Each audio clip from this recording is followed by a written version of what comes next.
So guys, this is my review of the Insta360 Go 3. This little thing, when I took it out of the box, it's one of those products that just made me amazed that people can come up with such good ideas. Now maybe this camera doesn't change the game. Insta360 did have the Go 2 before this, which was a great camera in itself, but the Go 3 takes it to the next level. I can't wait to tell you all about it. Oh, full disclosure, I did not have this camera sent to me. I paid for this with my own money. I bought it on Amazon. I bought the 64GB version for $400. Okay, here it is. The Go 3 is actually this little nugget of a camera. It is very small. It weighs 35 grams. This camera is so small that you could probably swallow it. I just want to show you the difference between the Go 3 and the Go 2. The Go 3 is just slightly larger on all fronts. It's a little wider, it's a little fatter.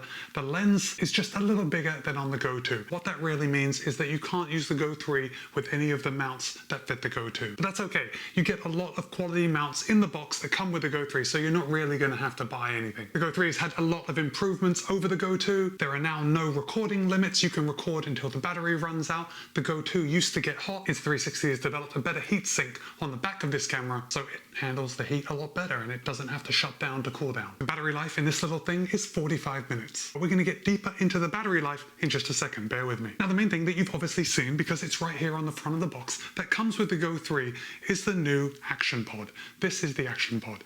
The Go 3 just sticks in it just like that. And did you hear that satisfying click?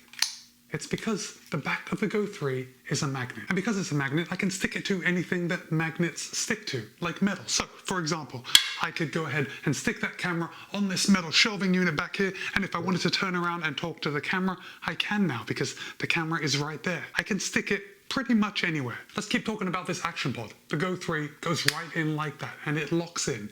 It isn't just a magnet. There is a little button right here on the side, so when the Go 3 goes into the action pod, you do have to press the button in order to release a little catch. There is a mechanical catch as well as a magnet. So when the Go 3 is inside, it is held firmly in place. When the Go 3 is in the action pod, you turn it around, there is a screen right on the back. The action pod is connected by Bluetooth to the Go 3. So when I take the Go 3 out of the action pod and I stick it somewhere, or I have it somewhere else, or even if I'm wearing the camera, the action pod is a remote control. From this screen, it's a touch screen, I can go ahead and change all the settings, I can start and stop recording, and the most handy thing is that I can frame my shot. So let's say, again, I stick it right here on the back and I look at the back of the action pod and I see that the camera needs to be a bit higher. It's very easy for me to just adjust that by moving it up. Hold on, we're not done. We're not done with the action pod. Let me put this back in the housing. Now, when it's in the action pod, it is very similar to any other action camera, right? In fact, I happen to have the GoPro HERO11 right with me. We can see the form factor is very similar, but the GoPro is considerably larger than the Insta360 Go 3 in the action pod. Look at this. The screen rotates up. Now I have a vlogging camera. Now, one of my favorite parts of the Go 3 with the action pod is the articulating screen. You can see it moves up and down.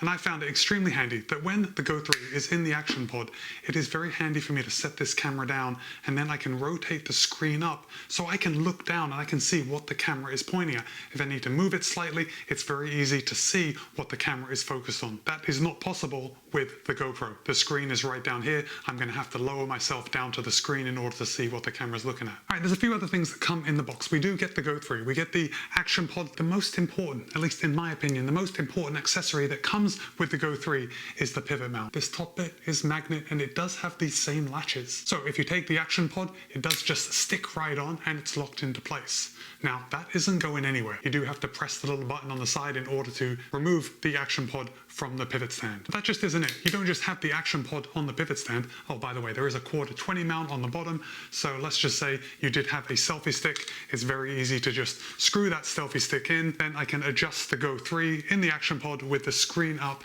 and there I go. I have a great vlogging setup. All right, guys, in this test, the GoPro is filming in 4K 30 with a linear film of view, and the Insta360 Go 3 is filming in 2.7K at 30 frames a second, also with a linear point of view. What do you think about the colors?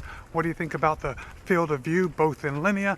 Now it's just starting to rain right now, so I'm gonna have to wrap this up, but I also want to do a sound check.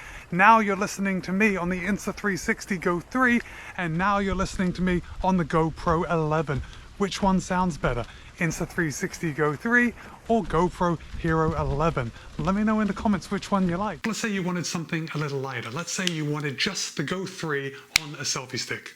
where you can remove the Go 3 from the action pod. If we take the action pod off of the pivot mount, we can then just take the Go 3, and it's got the same latching system as the action pod, and we can just sit that right on the pivot mount. We can point it at us if we want to speak right to the camera. Oh, and by the way, the Go 3 does have upgraded audio. We have a microphone right here on the front and another one on the top. Having it on the pivot mount allows me to go into very tight places with the Go 3, and this is the biggest benefit of the Go 3. Putting the Go 3 on the end of a selfie stick, just like this, gives you a very inexpensive probe lens. So if I was to extend it, I can push this camera through places that I could never reach with another action camera. I think that is my favorite use case of the Go 3, as well as being able to stick it anywhere because of its tiny size. Let's take a look at what else comes in the box. We also have the pivot stand. This is just a little base that goes onto the pivot mount.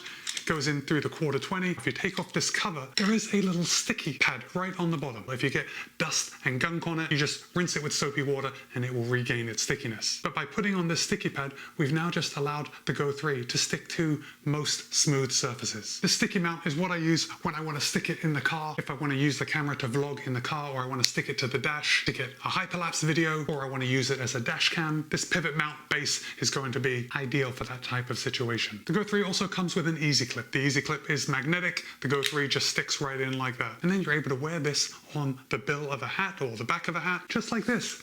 And then when the camera's right on the front of my head, I can rotate it up and down depending on what I want to point it, and then it gives me a good first person view. And of course, if I want to check what the camera is actually pointing at, because the action pod is connected via Bluetooth, I can just look at this right now and I can see that, yeah, that's exactly where I want it to be pointing at. So now I can go about and I can do all my things and I can show you different things just by having this camera on the front of my head. Pretty ideal. But let's say you want that camera just a little lower. Well, then you're going to want to use Insta360's magnetic pendant. And the magnetic pendant has a huge improvement over last year. They've now designed it so the cord is inside the pendant when you're not using it. And to undo it, all you do is pull the cord out. The cord is designed to be worn underneath your clothes. When you have the camera with the magnetic back, it sticks right to the front. And then just like before, I have a first person view of everything I'm doing. If I wanted to show you some stuff like this, I can just hold it right out in front of me and you can see what I'm doing. See this thing on the camera? This is a little wedge, and this also comes in the box. But this wedge has been included so it directs the camera when it's on the pendant mount. It's also magnetic. So let's say I wanted my Go 3 to point down a little further. Well, all I have to do is stick this little wedge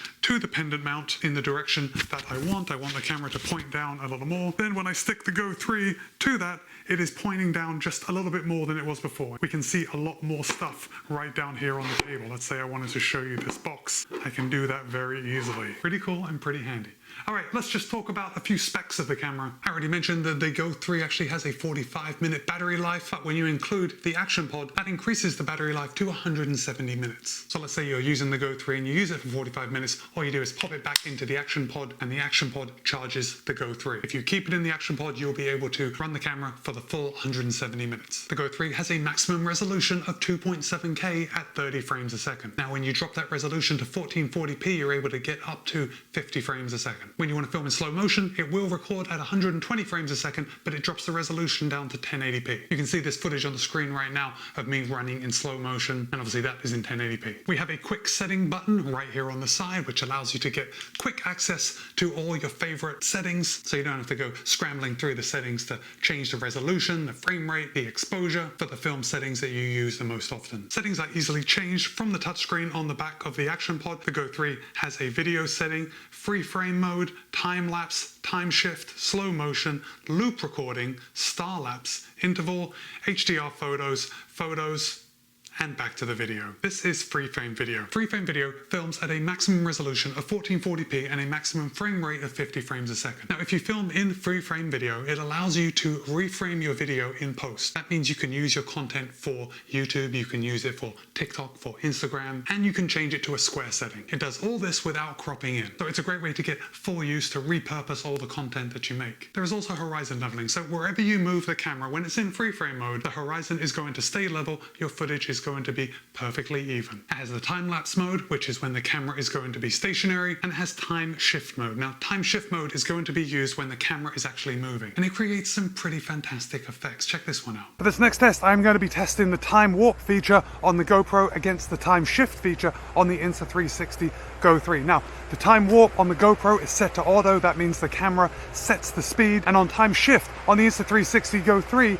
I just set it and forget it. Then in post, I can go in and I can adjust the speed ramping.